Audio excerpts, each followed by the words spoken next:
like that tie, Henry. I appreciate it. That tie is special to me actually. It's funny you ask about that. That's actually that's a photo from my wedding.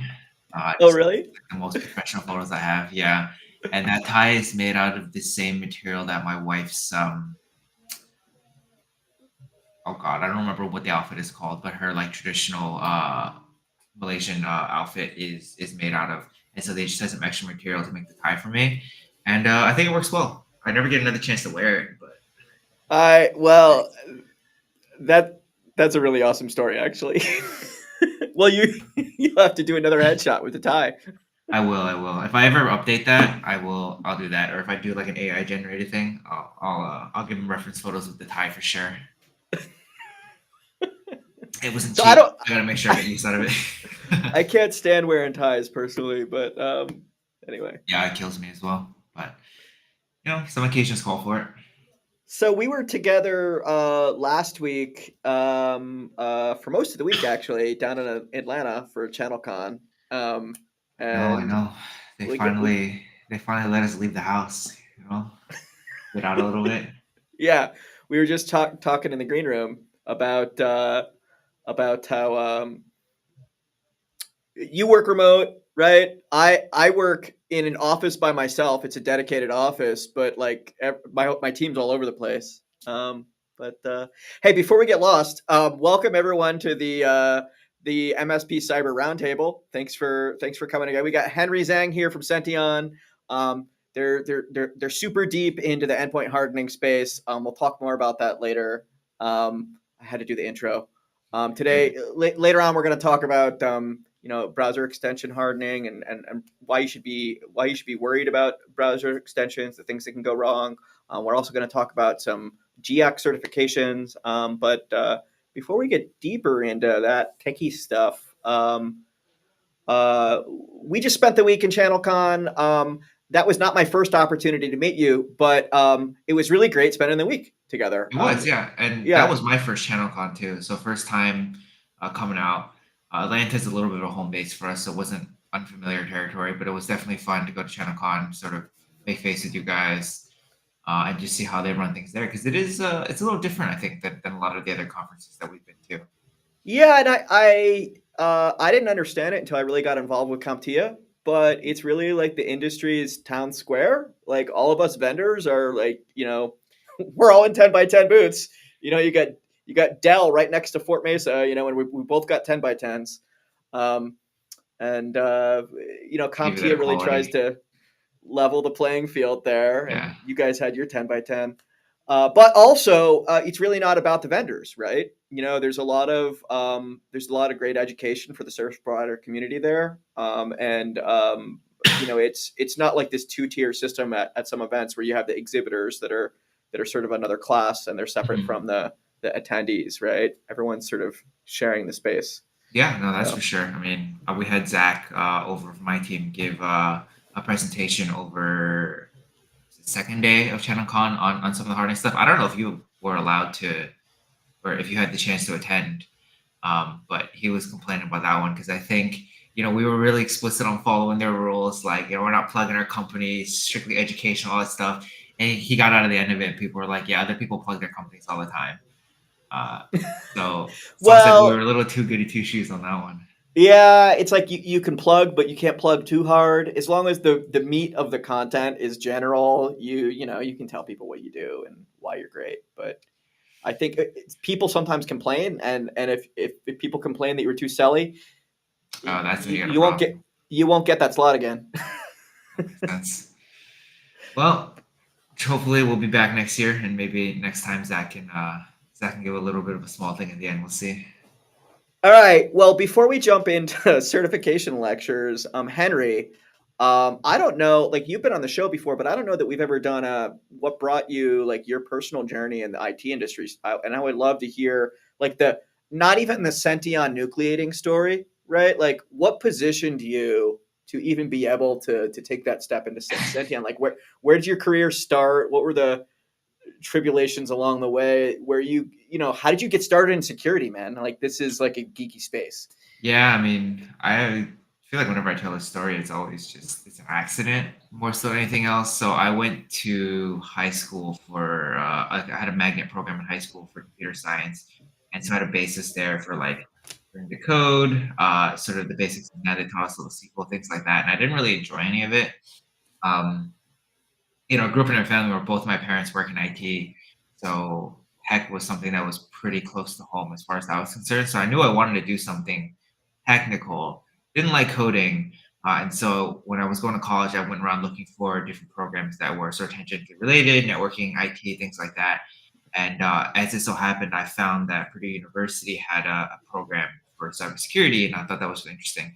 So I applied to the relevant college for that. And after I got accepted, I went to attend. I actually learned that their cybersecurity program is a graduate program, or it's like a graduate undergrad like mixed thing, but you have to apply to get into it. And I sort of like applied to like the wrong program. It was a whole thing, but they ended up rolling out a full undergrad cybersecurity program my second year there, so I transferred into it from the networking track, and that was sort of how I got my start. I want to say. Uh, and had some great professors there. Shout out to Nicole Hans, who pretty much taught me everything that I know, security related. And when I was there, did a couple internships, had the opportunity to go out to the middle of the cornfields in Illinois and see how a Fortune 500 like Archer Daniels Midland runs their cybersecurity.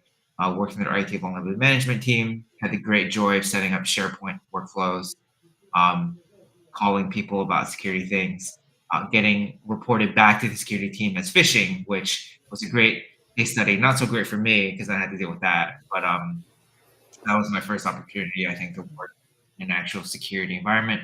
After that, I did a couple internships over at Cisco, worked in their ATA SOC, learned from a lot of guys that are way smarter than me.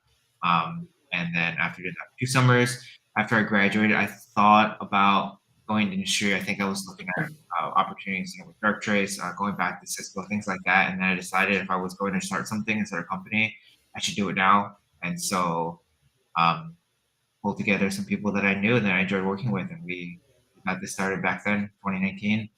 A couple pivots to get to where we are, but we got there eventually. Well, that's super interesting. It's interesting that you label that as accidental because I mean, clearly there's like dice rolls and luck in everyone's career, right? But that actually sounds like a pretty direct, intentional journey So compared to me and everyone else of my age who ended up in cyber. Like it was really like because cyber didn't exist. Like yeah, that's true. we really tripped over it, right? As it grew. I say accidental because Purdue was not my first choice going to college, and I definitely didn't accidentally get myself rejected from every other college I applied to, and that ended up being the only option I had if I wanted to be not in the same state. And so that's the part I guess I would say is accidental. Is it wasn't my first choice. Well, I understand that the program there is pretty good, and further attestation because they launched you. But all right, before we get into hardening and stuff like that, and we'll talk about Senteon a little bit later.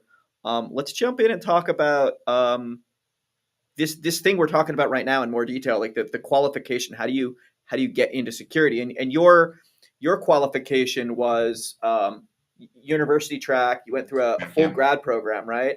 Um, and then was it not? just undergrad. It Yeah, was just undergrad. undergrad. Okay, Yeah, you went through an undergrad program and then into internship, right? Directly in right. cyber. Um, but other people take different tracks, and if you don't have that formalized introduction to cybersecurity, you're in someplace else in IT, or maybe you're looking at an alternative to school, or maybe you're going through school, but you're looking for that extra credibility that says that you've got practical experience. And I know that internship was probably really useful there for you. Really. People look at certifications, right? Because it says on the tin this person can do X, Y, or Z job function. Last week we talked about ISC squared certifications and CompTIA certifications on the last couple of weeks. Today we're going to talk about GIAC. So with that, here we go.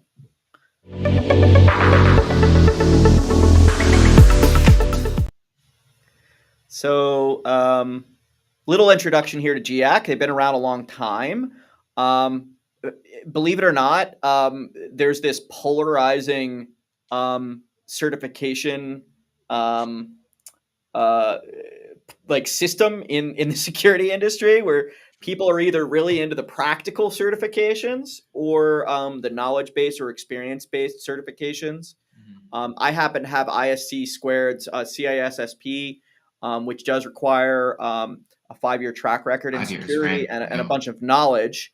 And the reason I went after that one is it's the most well known cybersecurity credential in the world. And in particular, the most well known outside cybersecurity. People say, oh, I'm looking for a CISO. What certification should that person have? They look at CISSP and they find a CISSP like me. And that's how they shop when they're not cyber experts. But when you are running a cybersecurity team, you sometimes want more specific practical skills, and you want to know people don't just have the book knowledge, but they have the practical knowledge. And GIAC is really the leader there. Um, Everyone who's ever passed one of these exams loves to tell everyone else who That hasn't they pass these exams, yeah. that they not just that they passed these exams, but that their certification was harder than your certification. And I think they're right because GIAC has not just the book knowledge, but you actually have to have a demonstrated applied knowledge, and it's measured in a lab scenario, similar to the way Cisco does their lab Yeah. exercises. Now, the downside of these GIAC certifications is if you're not a security geek, you've probably never heard of them before, which is a problem. But if you're going into a dedicated InfoSec environment, those InfoSec leaders, not only are they going to respect GIAC, but they're going to be actively seeking out those certifications. So, just to break down a little bit more what we're saying into a little like more clear abstraction. The GSE is the most well-known GIAC certification, and to become a GIAC security expert, you have to collect a number of practitioner certifications, which are applied. They're applied. They're in a lab. You have to demonstrate a collection of skills. You also have to acquire knowledge, and then there's the step along the path, the GIAC security professional certification. Neither, the GSP is also not easy, but the GSE is really seen as like the hardest The gold nut to standard, crack yeah. in the certification industry. And Henry, I don't know if you've run across anyone that's gone through that GSE crucible, but it's I had the opportunity to meet some people that had done it over at Cisco, and it was yeah, it's pretty brutal. I mean, from what I recall with GX programs, not only do you have to be able to pass exams, you're like required to take their trainings before they'll even let you take the exams, right? And I think those are like a couple weeks dedicated out in Vegas, but they're like training programs that you got to do. So funny you mentioned actually that they were like maybe less well known than the CISSP or even like the CompTIA certifications. Because when I was first getting into cyber and learning about important certs, I think the order I learned about them in was actually CompTIA, GIAC, and then CISSP. So for yeah, me, these were always sort of like the first gold standard that I've heard of when it came to practical knowledge in security. yeah, and I will probably never go down that journey pathway. Although I'm sure with No, a you don't want a GIAC? I at an earlier moment in my career, I probably would have or should have gone down that road. But you have to, it's a lot of. You're right. It's the in person training. You also have to do the in person labs, and it can get expensive if you take them too early because if you fail these labs, you have to just do them again, and they're at great cost. Well, they'll So let you do the practice tests at a low price of $3.99. all right. We'll dig it a little bit more, then we can move on here. So, because the GSE is well known as like the most difficult certification to get, there is that stop along the way that is usable, and it's a great badge to wear if you're trying to get a job, and that's the GSP, which is also very difficult, right? Because you need three practitioner labs in your portfolio, and you need the and you also need the two knowledge certifications. And then as you move beyond that towards your GSE, right, you've got to add in three more practitioners, two more applied knowledges, right? So I mean, you could for a GSP just focus on incident incident management, or just focus in on dealing with vulnerabilities and risk, right? But if you're trying to seek out that GSE certification, they're really looking for that rounded experience across many domains. Yeah. So, in any case, some people love to argue over why the CISSP is harder or easier than the GSE. But I think these days, now that the CISSP exam is now only, it's now only 2 or 3 hours. It used to be a 6-hour exam. The GSE is clearly the hardest pathway into certification in the industry. Yeah, I mean, I think it depends on what you value, like you said too, right? Because technically, you could be a GSE and not have worked an hour of industry in your life as long as you're really good at doing the exams. But the CISSP is a little different because they do require you to have that industry knowledge first. The industry knowledge, and someone's got to sign off. And They do. I think sometimes it's easy to get someone to sign off on your security knowledge, but if you're really starting out in the industry, you're fresh out of school, it is really hard to find someone that's going to attest to, oh yeah, you've got 5 years of experience. No, you can study that test and even pass it, but you won't be given your badge until you get 5 years under your belt. How does that work? Like if you run your own business, like in my case, who the hell is supposed to sign off on mine? I was like, yeah, I've been doing this for 5 years. I want to get my it's anyone who's worked. So, Henry, I would be happy if you want to go get your CISSP. I would be happy to endorse you. I'll keep it in mind, man. Yeah, so someone just writes a letter, a recommendation, and it gets attached into your app. Gotcha. Makes sense. They've also got to have a CISSP. It's like this funny little club. Oh, it's a club. Yeah. All right. The practitioner exams, these are, these are the I'm just reading from the slide, which is really dense here, right? But these are the hands-on stuff, right? And then the labs. Yeah, and then the knowledge is really, I mean, no, the applied knowledge are the labs. So I apologize for that. The practitioners are the knowledge that you could sort of memorize your way through. Although I'll tell you, with any of these high-end expert level certs, I think some people argue that they're memorization exercises, but in my experience, getting to a pass on any of these expert level certifications, you can't get there. You can't get there with memorization. I've seen a lot of people study their hearts out, really great students, and they don't make it because the difference between the correct answer and a semi-correct answer, is applied real world experience. Makes sense. All right, so we got a topic of the day here.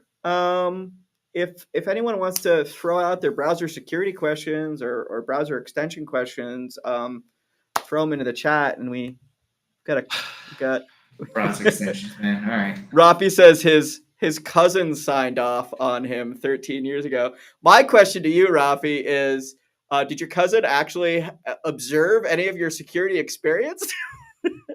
Presumably he's a good judge, right? I would hope so, but it's fine. Yeah. As far as Rafi's concerned, if he needed somebody to sign off it today, I would definitely sign off for him, except for the fact they wouldn't let me because I don't have my CISSP either, but I would do it. Yeah, you can harden 1 million computers, but you can't self-attest your CISSP. Nope. Yeah. All right, so look, this is an issue with many of the partners that we onboard. This is like a thing that they're surprised about. They've got EDR, they've got like MDR response services, they've got their SIM, their SOC, and their endpoint security, and they're using like whatever type of machine hardening technology that they're using, and it escapes. They think they've locked down admin credentials too, right?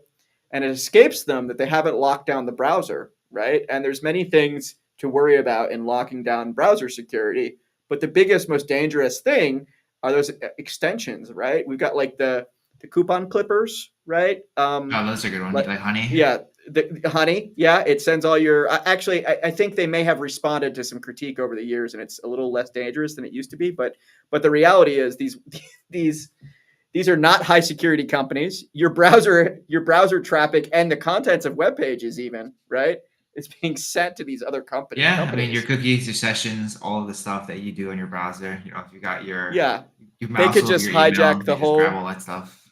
the whole session.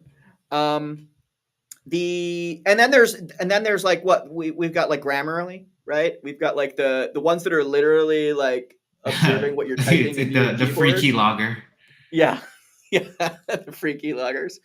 What other types of like really common extensions do you see that like let's just forget the fact that some of these are really scary and nefarious. Like, what are the normalish ones that people install and don't think too hard about? I mean, password managers are a common one these days. Ad blockers, and I see some of the comments coming in. People using like Dark Reader. They mention ad blockers.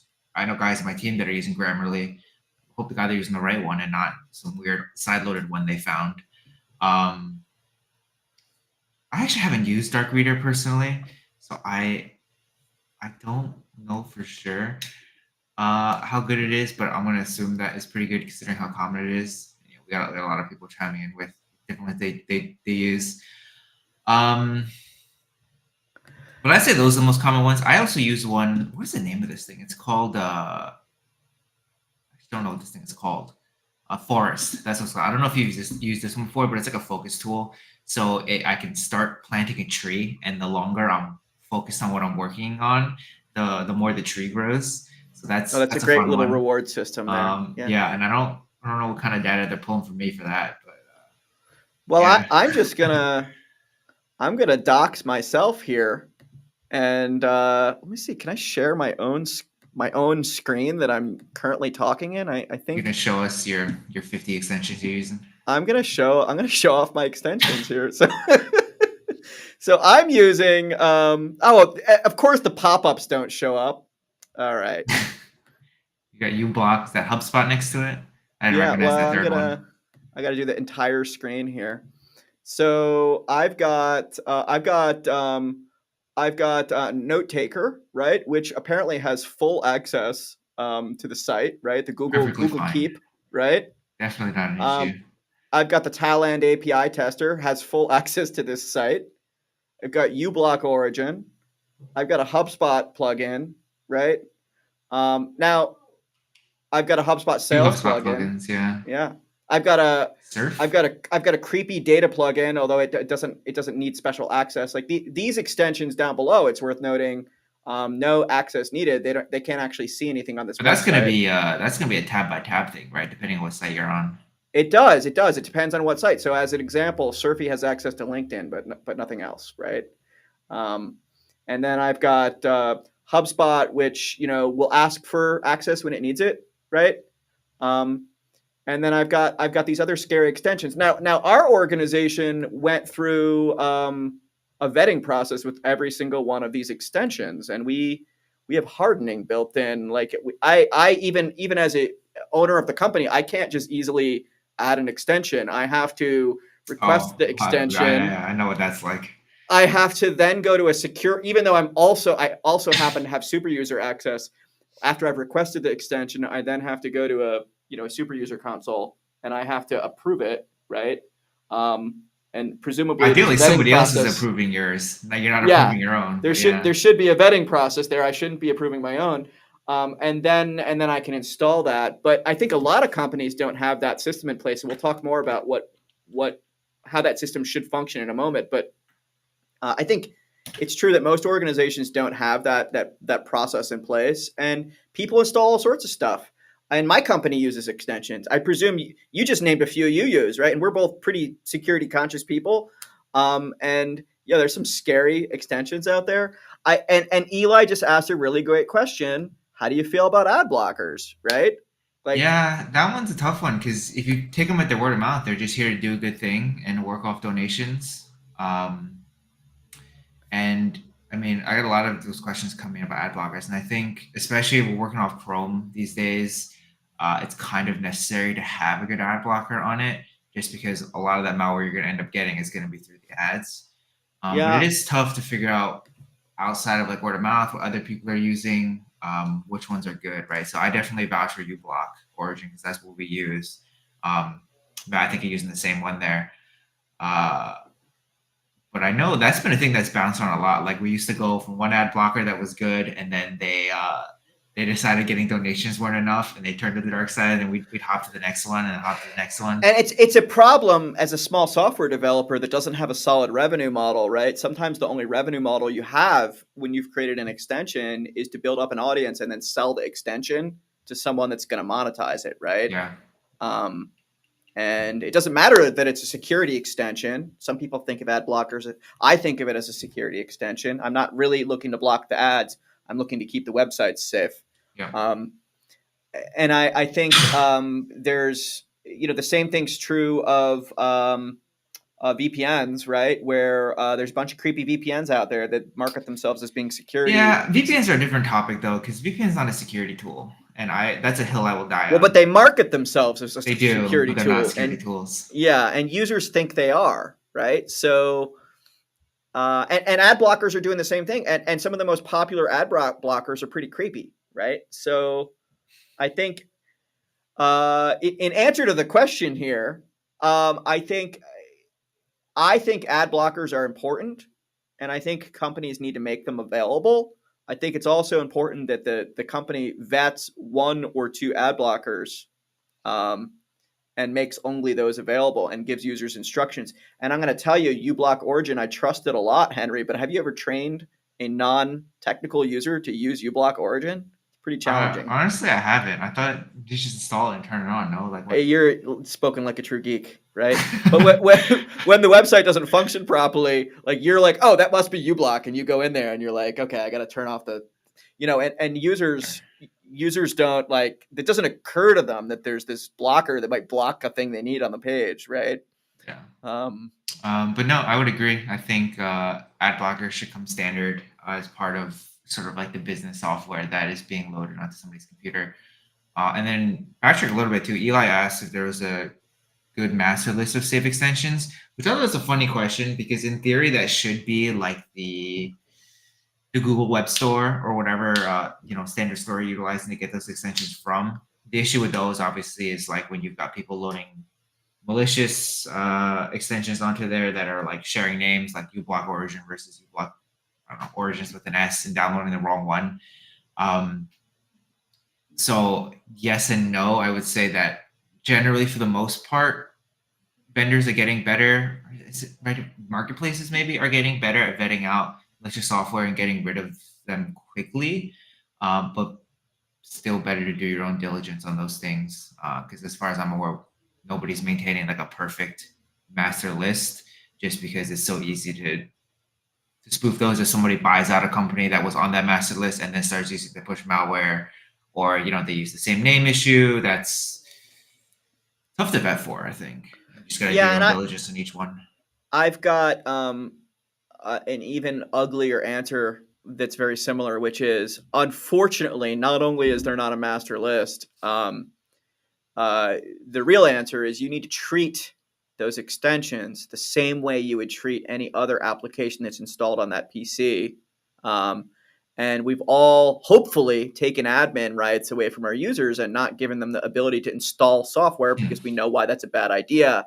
And we need to be thinking that way about extensions too for the browser, even though the OS doesn't allow us to do that. We need a special browser profile to do that, and we should be treating every single one of those extension offers to the same standard we would treat someone who writes software that installs on our PC in any other fashion. And so that means, um, is this a company or is this a person, right?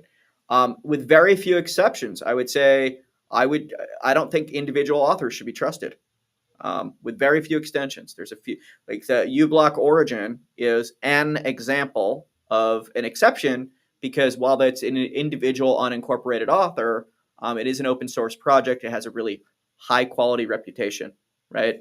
Um, but for the most part, anything that's written, anything that's created by an individual is highly suspect because, really, like as an individual, how secure can that individual be? I know it's really difficult for me to protect my own computer, and some people would consider me a security professional.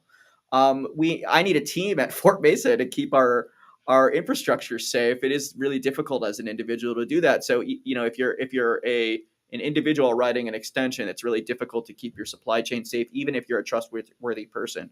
And then if it is a company, right, it's the same list of things. Can we trust that this company is going to update their software? Can we trust that we are not the product and they're not going to steal our information, right? Um, can we trust that they have a relationship with us contractually or in some other way where if there's a security problem, that it's going to be disclosed to us, right? And these are all the same things we look for any software that we install on our computers. I don't know if you want to add anything to that list there, Henry, No, I but mean, I think you hit it about right on the head, right? And it's I feel like touches on that idea of like the problem with open source versus closed source stuff too, where open source has its advantages, but one of the big ones they miss out on is having that dedicated support team or that dedicated say security and knowing that if something does happen to that software to that company, you're going to be notified. yeah, Even if you yeah, are the shooting in the notification. dark outside of it. Yeah. And you don't necessarily need to have a contract with like so I have this and I do happen to have a contract with Google, right? But if it's a big tech company, right, and they have a reputation for security operations and disclosures, right, you can treat the software developed by that company with whatever reputation that company has earned, right? And big tech has its hierarchy. I think there's a few of those big tech vendors that we can basically trust to build secure software or as secure as as possible in the industry. There's a couple other big tech companies that you might want to question what they're doing with our data, right? And just apply that to the extensions. Yeah. So that's like the why we should be fearful, but like I think a lot of people don't realize, that this is even possible to control or how to do that in process.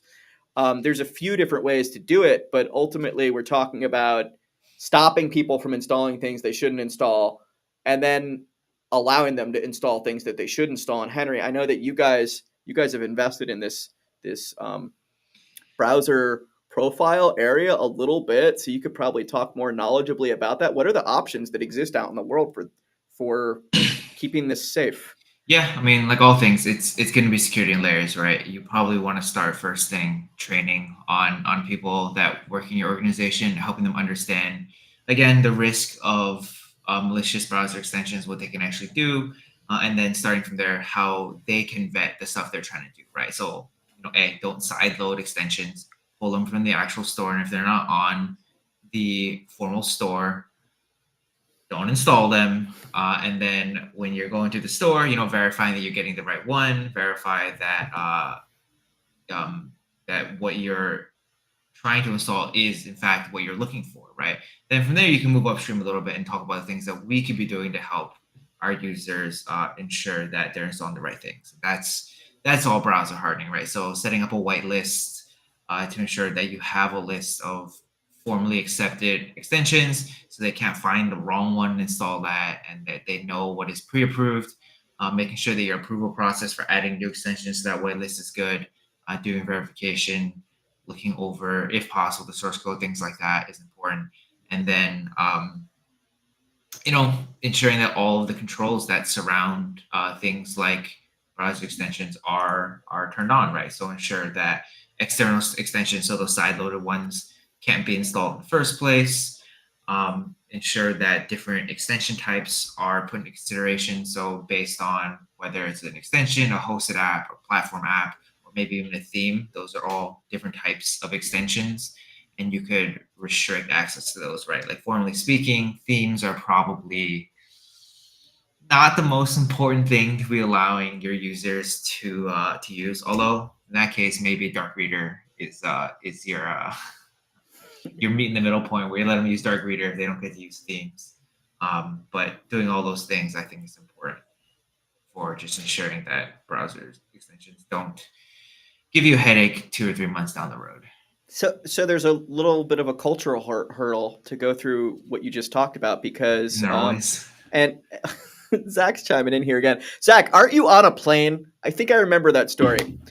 No, he's not traveling today, but he was Okay. he's running another meeting. We can Okay. get him in here, talk about him if he wants. No, it's okay. Oh, he's got all this memorized. Yeah. So you know, Yes. Okay. Clearly, there's other stuff in the browser we need to harden, and we'll talk a little bit about that. Extensions are, yeah, it's just a few of the settings, but honestly, this is really hard for people to operationalize. For the same reason, it's hard to operationalize the rest of browser hardening. And I'm going to tell you, a lot of geeks watching this are going to be pretty uncomfortable with the fact that their favorite browser is maybe not good for business. I mean, there's this basic concept in InfoSec, which is that um, browsers should be approved and maintained by the company like any other software. And the idea that your people in your organization should be able to collect like Chrome and Firefox and Safari and Brave and whatever else all on one machine, like that's it's really not maintainable from a security perspective to try to harden all those browsers in one company, right? So before They you can should even embark fall back. in the extension game, you need to like as a company say like, look, we're going to support this browser and this browser, or just this browser. You could do your personal stuff on that browser, but we're going to lock that down too, right? I mean, that is really. I, should we just get Zach in here? So I was saying you could bring him in here. He man has a lot to say all the time. Why don't you pop him the link, Henry? Sure. And he can get that. It should be on my calendar, Zach. You can Okay. Find the link. fill that in. Find the link, Zach. To drag you in here. But no, you're absolutely right, and that's why I'm a big proponent of moving everybody back to Internet Explorer. It's consistent. Nothing's gonna work on it, including your own business applications. You can guarantee that you'll be breached within 3 to 4 weeks. So you've got consistency on expectation of when things are gonna go wrong, right? I mean, what more can you All ask right, for a browser? he's joking, guys. He's joking.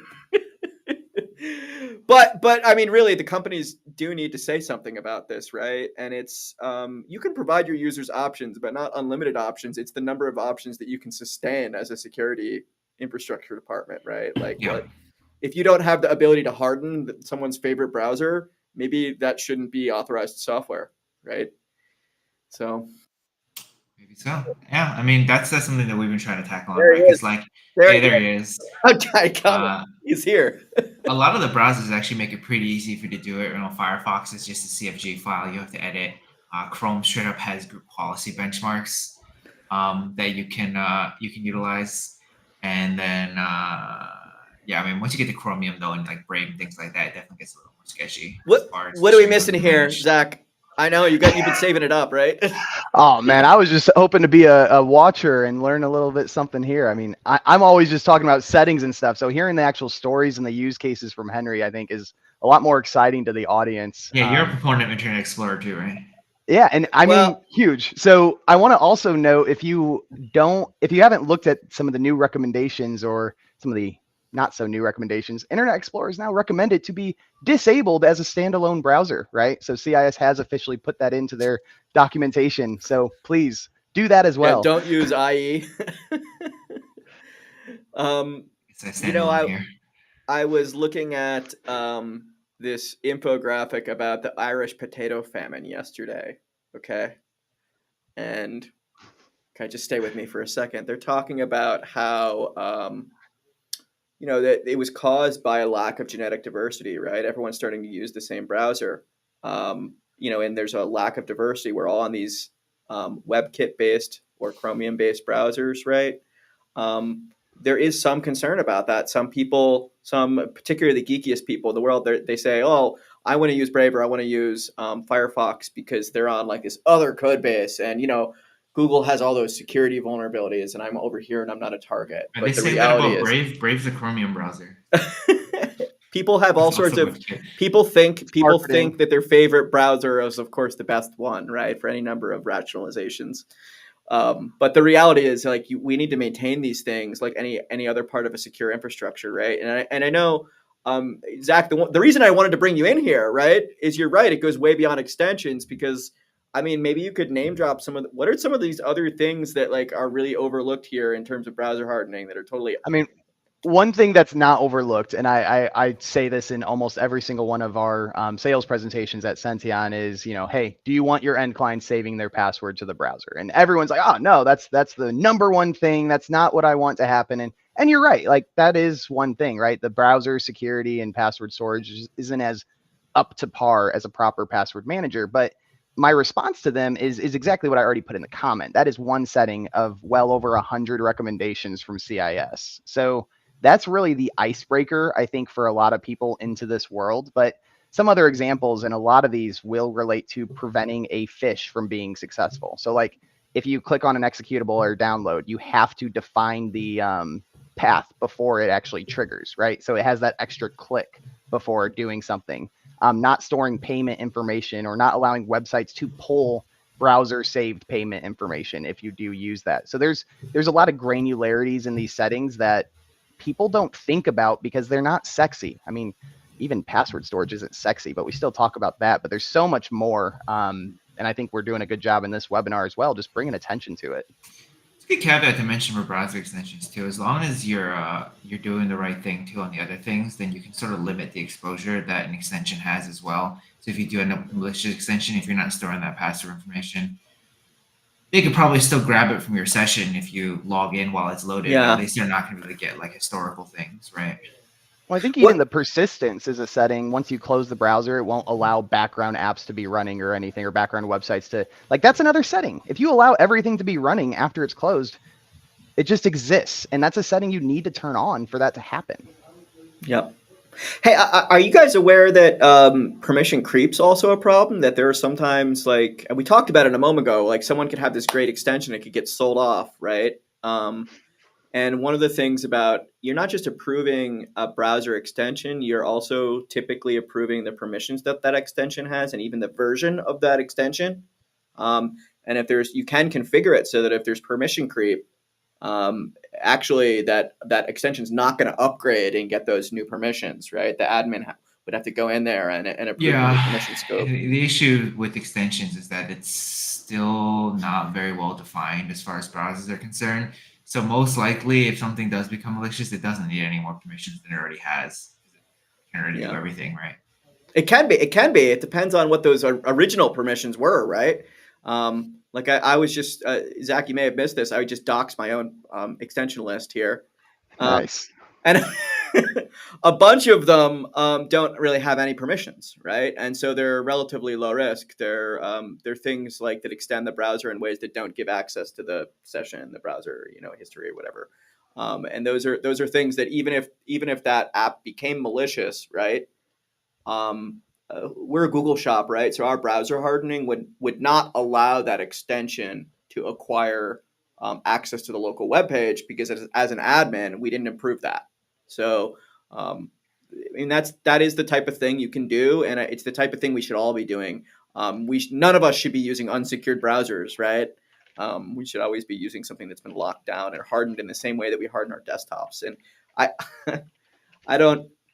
I know that some of the EDR software does extend into the browser these days, and you guys have extended some of your hardening tactics to the browser as well. And I don't know, is it worth just talking a little bit about like some of the good work that you guys have been doing and what that fight's been like? Oh, way to tee up the loud guy in the comments. No, Henry, talk about it. I mean, EDRs are trying to really, I mean, it's every security vendor, especially the big ones, are looking for more ways to increase their revenue streams, add additional functionality, and configuration management is one of those paths. Because, I mean, we talk about CIS in this series quite often, right? Security configuration management is control 4, or otherwise known as priority number 4. It's pretty high in the list. So it makes sense that EDRs want to do this for a few reasons, right? By having a hardened lockdown system where, anomaly behavior is more difficult to happen from the actual true end user, the right user of that device, then it's going to make those anomaly behaviors easier to pick up, right? They have less control. The behavior's easier for the EDR to stop. So it makes sense them wanting to go this way. I don't know about their success or anything on that note. I don't know, Henry, you got some input on that? Not more than I've you got do, thoughts. honestly. Yeah, go ahead, man. Well, I think like many of these non-specialist, like when you have a tool that's like its core value is in one area, and then you add a bunch of these other features to it, right? You're not going to end with the same depth of ability. And I know, as an example, even the Microsoft tooling for systems management, right? you cannot just apply CIS baselines using that Microsoft tooling without writing some crazy scripts and policies, right? And the policy configure. I've tried doing it manually, and I don't know if anyone's. I'm sure you guys have, but I don't know if anyone's watching has tried to do this stuff manually.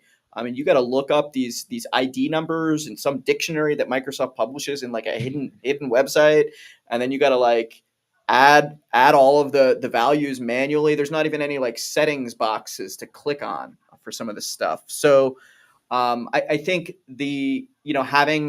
having a dedicated hardening tool, because hardening is important, makes sense, or at least a tool that really that's a comprehensive offering and not a tool that does like a tiny little hardening thing on the side. Like, extension lockdown is one thing, but we also want to know, hey, our upgrades approved, our permission scopes approved. What are all those? You said 120 settings that are part of the CIS on an baseline? Edge, and there's another 100 on a Chrome, and I don't know offhand how many in Firefox. So around the same as Chrome. Yeah, so that's a lot to keep track of, right? And if you're like an EDR tool and you're just adding like an extra screen for browser hardening, you've probably added like 5 or 10 of those things, right? Not really getting people to that hardened state. So, but in any case, you guys released a product for this, but that's relatively new, right? I mean, that was a new launch. When did you guys launch that offering? So we just put in some updates for our baselines last month. Last month. So that's July, that's yeah. So we've got a couple other things to add to that and to flesh this out a little bit more. So that's something we're still working on too, and that's always a fun thing to have to continually test those settings and go back and forth and figure out why they don't work, or maybe why they don't work the way people say they do. It's part of the job. Well, give our audience the Senteon pitch. What do you go stand on the stump for a moment here, Henry? You want to jump up on that stump? You want me to jump on the stump? Yeah, got it, bro. I've heard Zach's before. I mean, mine's just like a simplified version of Zach's. No, but Okay, Senteon is let's do entirely focused on doing endpoint hardening. So we're looking at workstations, servers, and now with this year rolling around, we're looking at browsers as well. So we're looking at all the different configurations based on the CIS benchmarks, which I think at this point amounts to like just shy of 2,000 configurations we're looking at across all three of those platforms. And our solution is just designed to help you look at them from a security perspective, right? So it's not just about looking at it from an IT mindset, which I think has been what the traditional problem has been. So, if it ain't broke, don't fix it. But these days, it's all about ensuring that things are applied properly, they remain applied, and they're not changing without our knowledge, and that everything is actually getting pushed across the board. So those are some of the core tenets for what we do and how we're trying to structure our solution, help companies ensure that their configurations and their baselines do actually get maintained over time. And I want you really hit the mark there. That was like sex on a stick to a security guy, I got to say. And I want to ask Zach about some of the value that your partners have been receiving from this. Before we go into that, you went past something really fast that I'm not sure everyone watching understands, which is those CIS benchmarks. So that is like the hardening guide for Windows, right? For Mac, for Linux, for SQL Server, right? For browsers, right? There's really not another hardening guide, and governments and large organizations all over the planet have been using these hardening guides for years because they are the official reference of how to lock down a computer system. And largely they've been ignored by our security point tooling vendors who are programming in random security buttons, right? Because of what's easier, what's marketable. But the reality is some really, really smart people put together these hardening guides with the support of some government money, I understand. But the reality is these are the official guides, and there's not a lot of product capability out there to actually implement these secure configurations. And so I think it's worth calling out that when you say you harden devices, through configuration management that you mentioned there, Zach, this is really a little bit different than your average, EDR or system lockdown tool. And I'm curious, Zach, if you could just call out some of the value, like how is this changing how service providers operate? They're generating money off of this capability, right? course. And we got to highlight the most recent comment on the LinkedIn. Henry said one thing that I think they kind of disagree with is, if it's not broke, don't fix it. Defaults are definitely broke, right, Henry? So I said that we was should, the IT mindset, bro. You the calm IT down here. mindset. Okay. All right. Yeah. Anyway, defaults are broke. Please change them.